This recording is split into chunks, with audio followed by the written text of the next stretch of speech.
This screencast will show you how to search for books on a particular topic. So I'm starting at the Jefferson Madison Library homepage, and I'm going to once again hover my mouse over Catalog and then click on Find It for the new catalog. I suggest using the advanced search option, so clicking this when you're looking for books on a particular topic. And I'm really interested in basketball, so I'll put that in my search field. And then if you scroll down, you can make your search more specific by limiting it to certain options. So if you wanted, for example, a book in a certain language, or if you wanted it in a particular format, or in a specific genre.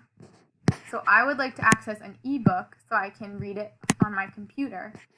And then I would also like to access a book that has illustrations. So once I'm satisfied with that, I'll click Find. And this is the list of all the ebooks about basketball that have illustrations. So let's see what I have. Ooh, this one catches my eye. It's about Kobe Bryant. The first thing to do is to save it to your list, because that will make it easier to access it in the future, as I've said in the previous slide. So I'm just going to click Save, and that's to the Megan's Books 5th grade. Save it there.